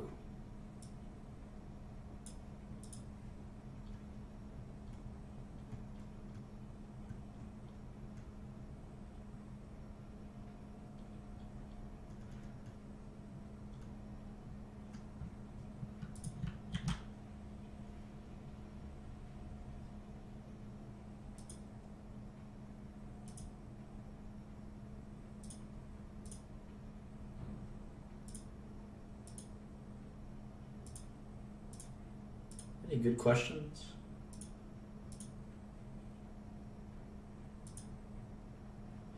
Yeah, so I have this idea.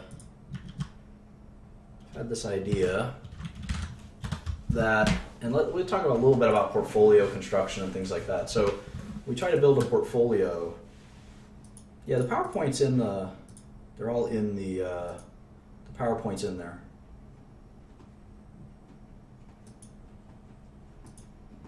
So when you try to build a portfolio, one of the things the biggest thing is that very few people short sell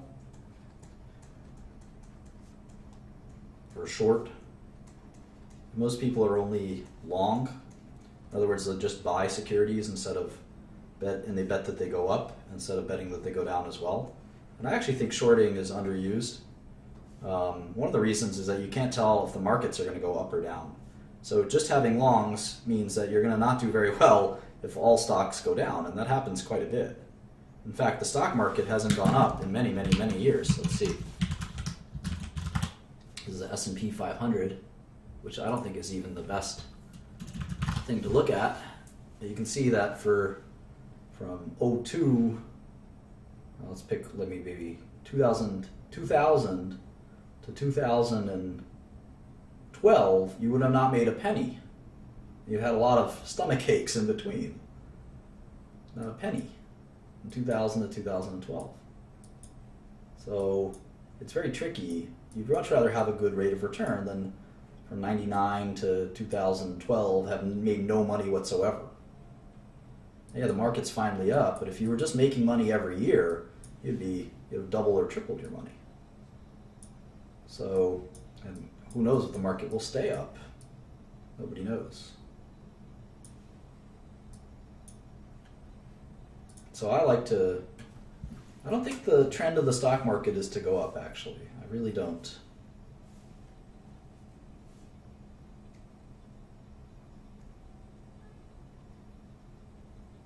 I think that's a fallacious argument. And even if you really believe that stocks go up over the long run, and that's net of inflation, right? Because there's inflation as well. So technically, I think, let's see. In fact, let's pull this up.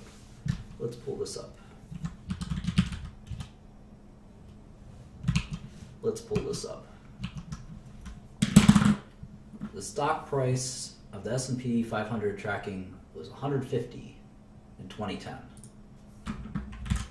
And inflation is thought to be about 2% a year.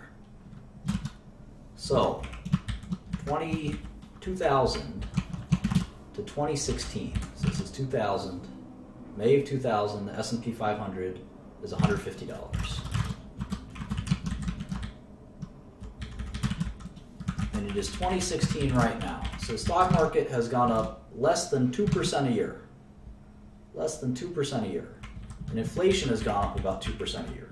So you're telling me stocks are as good as inflation, but they have all this risk that you don't need to take. That doesn't make sense to me. I'd much rather bet on I bet against overvalued stocks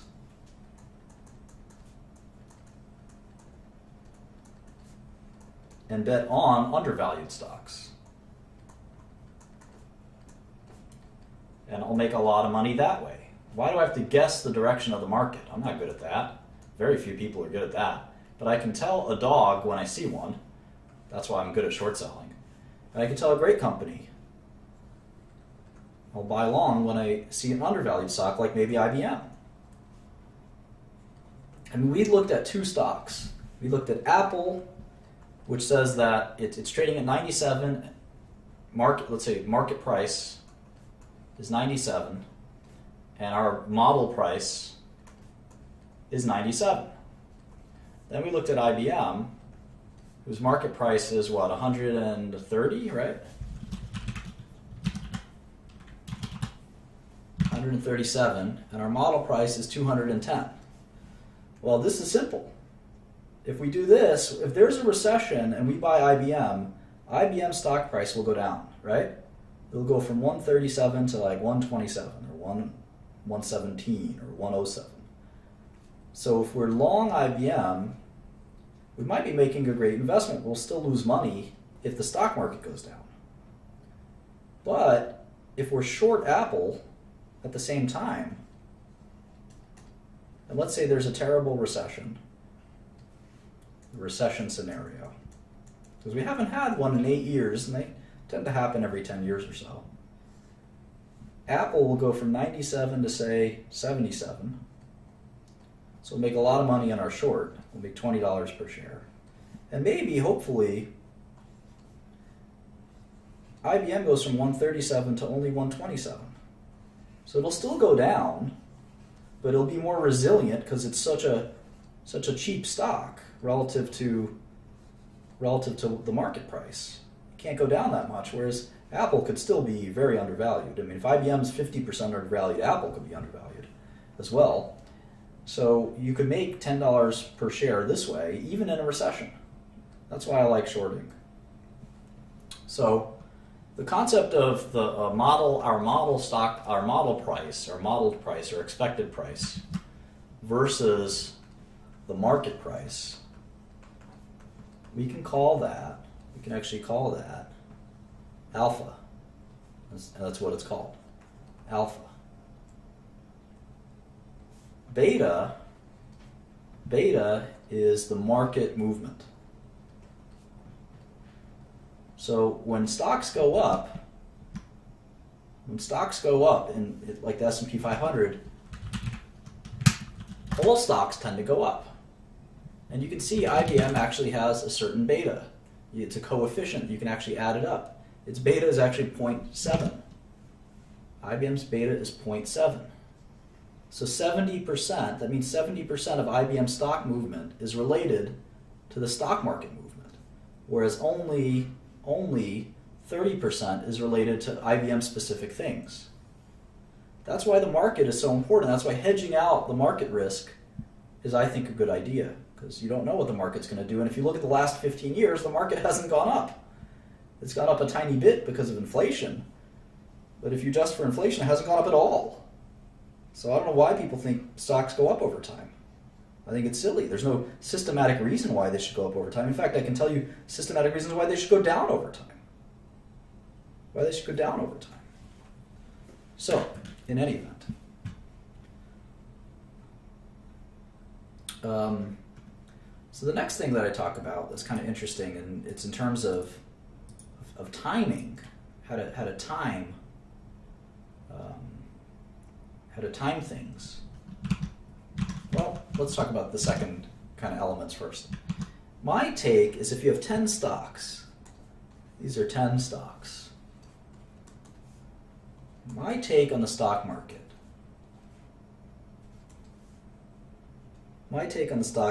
is that, and this is my experience over a long period of time, if you have 10 different stocks, on average, 8 will be fairly valued. In other words, the price you get from your modeled price, will basically be pretty close to the market price. And we saw that with Apple, right? We calculated, we did all these calculations, we spent all this time, did all this research, and the market price and the model price were both about $90-something a share. So that's fairly valued. There's no reason to buy or short Apple.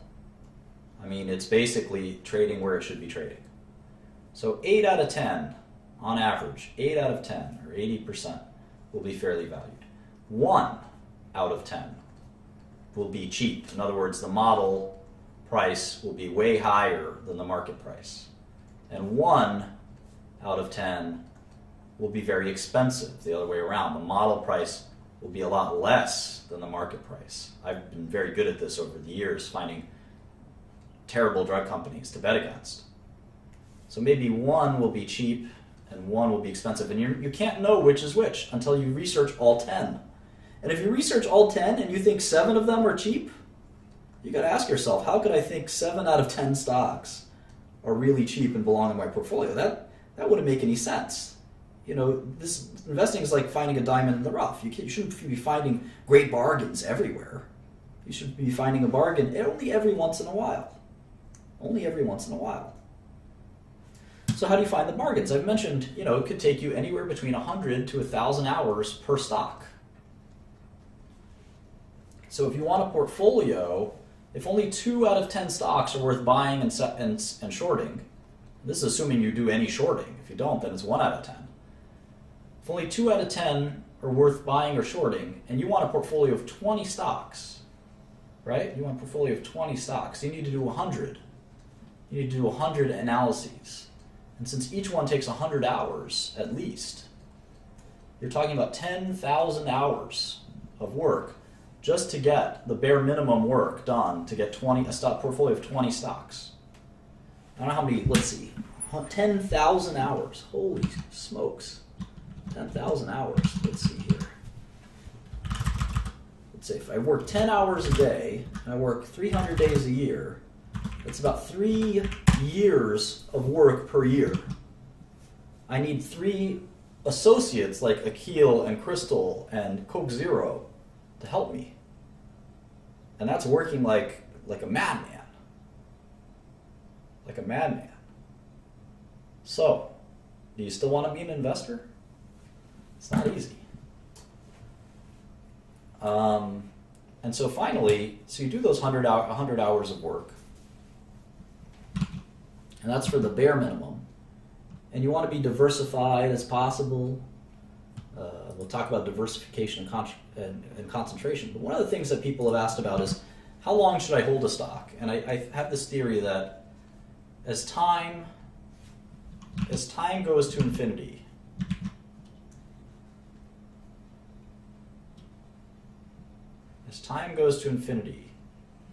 your ability to tell whether a stock is cheap or not, in other words, how much alpha is there, it should approach 1 or 100% or infinity or whatever you want to call it. You should be able to tell with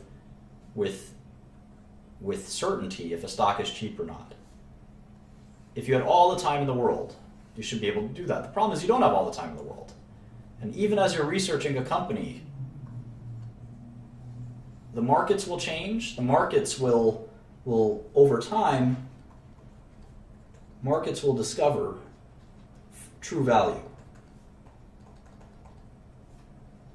And your arbitrage, or the alpha, will disappear. So you don't have time. Time is your enemy. Now as time goes to 0, in terms of a time frame, your ability to capture an arbitrage also approaches 0. So in other words, if you tried to day trade, let's say IBM, let's say today, IBM traded at 1540, it was $137.60. And at 1550, 10 minutes later, it was $137.80. And that is a totally random movement. There's no alpha in that. There's probably no beta in that either. It's just random. But there are people that try to make their living, especially computers, that try to make their living guessing on these very small movements. They buy and sell in milliseconds. I more or less buy or sell over time, over periods of years. But there are people that do that. And it doesn't work very well unless you're a computer. Computers tend to be very good at that. And a lot of people think computers are actually cheating. There's a lot of investigations about that at the moment. So that's sort of the theory of how I think about investing. There's a lot of other things. I kind of ran through that very quickly. So it's been about 2 hours. That's enough for me. I have to get back to some other things. So thank you so much for listening. I hope some of this was informative. We'll continue to look at a lot of the companies in the tech industry since people are interested in tech. We've done restaurants before. I've certainly done healthcare before. I'll be sticking around on the stream to keep discussing some of this stuff. But I'm going to turn it off for now, and I'll see you with lesson 5. Thank you so much, guys. I really appreciate you watching. Bye.